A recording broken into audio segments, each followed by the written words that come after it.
आप सभी को जय मसीह की। प्रभु आप सभी को बहुत आशीष दे।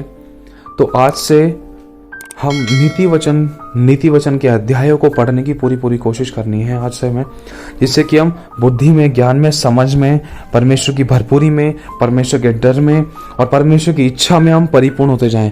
उन गहरी से गहरी, बड़ी से बड़ी, छोटी से छोटी बातों को हम सीखे जिनमें हम चूक जाते थे, जिनको हम हल्का समझते थे या जिनके कारण हमने बहुत कुछ खोया है।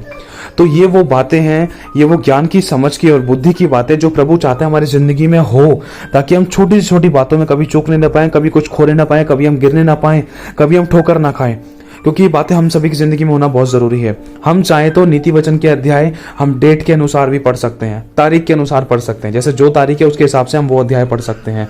तो आज हम शुरू करेंगे, ठीक है। और नीति वचन के द्वारा मैंने बहुत आशीष पाई है, परमेश्वर ने मुझे बहुत कुछ सिखाया है और मैं विश्वास करता हूं जब आप नीति वचन पढ़ोगे या चाहे आप अलग से अपना बाइबल में पढ़ो तो वो भी बहुत अच्छा है। अगर आपके पास इतना समय नहीं, वैसे तो समय होना चाहिए हम सभी के पास प्रभु के वचन को पढ़ने के लिए, लेकिन अगर आप बहुत बिजी पर्सन है तो आप ऑनलाइन यूट्यूब पर भी आप नीति वचन के एक एक अध्याय को रेगुलरली सुन सकते हैं, जिससे कि परमेश्वर का आत्मा आपसे बात करे और बहुत कुछ आपको सिखाए, आपकी परिस्थितियों से बोले और बातचीत करे, आपको किस समय क्या, कब, किस तरीके से, कैसे क्या, किस तरीके से क्या करना चाहिए। तो परमेश्वर इन नीति वचनों के द्वारा आपको सिखाएगा। तो आइए अब हम शुरू करते हैं।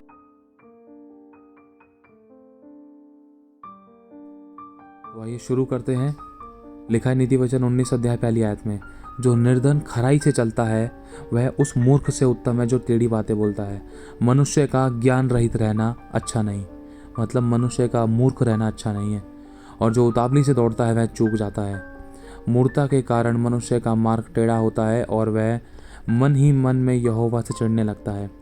आज इंसान कई बार परमेश्वर से चिढ़ने लगता है कि मेरा ये काम क्यों नहीं हुआ, प्रभु तेरे तो वचन में ये लिखा है, वो लिखा है, मेरा काम क्यों नहीं हुआ। प्रभु पर उंगली उठाते, प्रभु पर दोष लगाते, प्रभु के लोगों पर दोष लगाते हैं कि प्रभु तूने ऐसा कर दिया, प्रभु के लोगों ने ऐसा कर दिया, वैसा कर दिया। अपनी गलती को नहीं देखते हैं। मन ही मन हमारा मार्ग टेढ़े हो जाते हैं और हम यहोवा से चिढ़ने लगते हैं। लिखा है, धनी के तो बहुत मित्र हो जाते हैं परंतु कंगाल के मित्र उससे अलग हो जाते हैं। लिखा है, झूठा साक्षी निर्दोष नहीं ठहरता। जो झूठ बोलता है, जो झूठी गवाही देता है ना, वो निर्दोष नहीं ठहर सकता। और जो झूठ बोला करता है वह ना बचेगा। उदार मनुष्य को बहुत से लोग मना लेते हैं और दानी पुरुष का मित्र सब कोई बन जाता है। जब निर्धन के सब भाई उससे बैर रखते हैं तो निश्चय है कि उसके मित्र उससे दूर हो जाएं।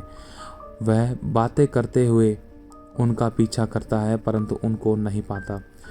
जो बुद्धि प्राप्त करता है वह अपने प्राणों का प्रेमी ठहरता है और जो समझ को घेरे रहता है, धरे रखता है, उसका कल्याण होता है। झूठा साक्षी निर्दोष नहीं ठहरता और जो झूठ बोला करता है वह नाश हो जाता है। जब सुख से रहना मूर्ख को नहीं भाता तो हाकिम पर दास का प्रभुता करना कैसे भाएगा। जो मनुष्य बुद्धि से चलता है वह विलंब से क्रोध करता है और अपराध को भुलाना उसको सोहता है। राजा का क्रोध सिंह के गरजने के समान है परंतु उसकी प्रसन्नता घास पर की ओस के तुल्य होती है। मूर्ख पुत्र पिता के लिए विपत्ति ठहरता है और पत्नी के झगड़े रगड़े सदा टपकने के समान है। घर और धन पुरखाओं के वाक से मिलता है परंतु बुद्धिमानी पत्नी यहोवा ही से मिलती है। इसलिए आज कोई अपना दिमाग ना लगाए कि मुझे अच्छा पति मिले, अच्छी पत्नी मिले। प्रभु पर विश्वास रखे, अपनी एड़ी चोटी का जोर ना लगाए कि मैं यहाँ से इसको पसंद कर लूँ, उसको पसंद कर लूँ, मैं इससे प्यार कर लूँ, उससे प्यार कर लूँ। नहीं, प्रभु कह रहा है यहोवा पर भरोसा रख, अपने सारे कामों को यहोवा पर डाल दे। क्योंकि बुद्धिमानी पत्नी जो डर रखती है प्रभु का, बुद्धिमानी पुरुष जो डर रखता है प्रभु का, वो परमेश्वर की ओर से मिलता है।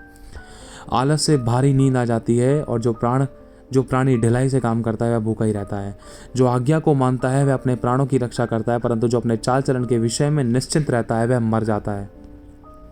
जो कंगाल पर अनुग्रह करता है वह यहोवा को उधार देता है। जो कंगाल की मदद करता है, कंगाल पर दया करता है, कंगाल की हेल्प करता है, तो एक तरीके से वो परमेश्वर को उधार दे रहा है। और परमेश्वर कभी किसी का उधार रखता नहीं है। प्रभु दोबारा से वापस बहुत आयत से लौटा कर देगा, कई गुना बढ़ाकर, और वह अपने इस काम का प्रतिफल पाएगा।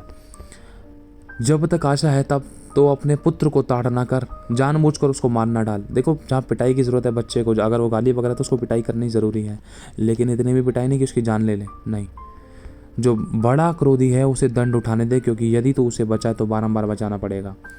सम्मति को सुन ले और शिक्षा को ग्रहण कर कि तू अनंत काल में बुद्धिमान ठहरे। मनुष्य के मन में बहुत सी कल्पनाएं होती है परंतु जो युक्ति यहोवा करता है वह स्थिर रहती है।